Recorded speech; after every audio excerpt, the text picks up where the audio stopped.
berpikir, apakah arti menjadi seorang warga negara? Apakah hanya sebatas punya KTP, bayar pajak, atau ikut pemilu 5 tahun sekali?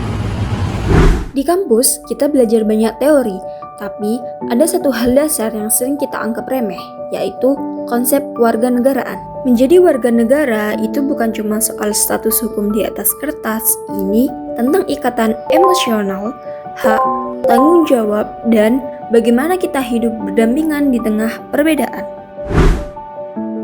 Coba lihat sekitar kita. Kampus ini adalah miniatur kecil dari negara kita. Ada ribuan mahasiswa dari suku, agama, dan latar belakang yang berbeda. Konsep kewarganegaraan yang sehat mengajarkan kita tentang civic virtue atau kebajikan warga negara. Artinya, kita sadar kalau hak kita dibatasi oleh hak orang lain. Kita punya hak untuk bersuara, tapi kita juga punya tanggung jawab untuk mendengarkan.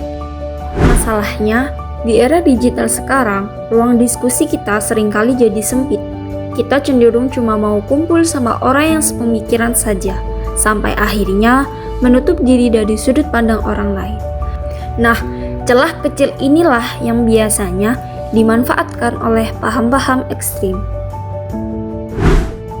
Ini membawa kita ke satu istilah yang penting banget buat dipahami anak muda, yaitu deradikalisasi. Terdengar berat ya, tapi sebetulnya intinya sederhana. Radikalisme itu seringkali bermula dari hilangnya rasa empati dan cara berpikir yang hitam putih, merasa kelompoknya paling benar dan yang berbeda itu musuh.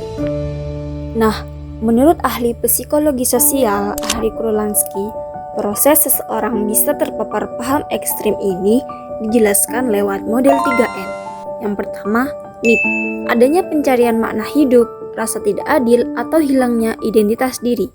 Yang kedua, naratif, datangnya narasi atau ideologi radikal yang memanipulasi emosi dan menjanjikan solusi instan atas masalah tadi. Dan yang ketiga, network, adanya interaksi atau jaringan kelompok yang memvalidasi narasi tersebut. Di era sekarang, lembaga seperti White Foundation dan BNPT mencatat bahwa media sosial seringkali menjadi ruang tercepat bagi penyebaran propaganda hitam putih ini. Jadi, deradikalisasi di tingkat mahasiswa bukan berarti kita dilarang kritis, melainkan ajakan untuk memutus rantai 3N tersebut dengan menjaga pikiran tetap terbuka, skeptis pada hoaks, dan merayakan perbedaan. Kampus adalah laboratorium terbaik untuk menguji isi kepala kita. Disinilah tempatnya kita berdebat argumen, bukan berdebat sentimen. Menjadi warga negara digital yang cerdas, berarti kita siap menjadi garis pertahanan pertama melawan radikalisme.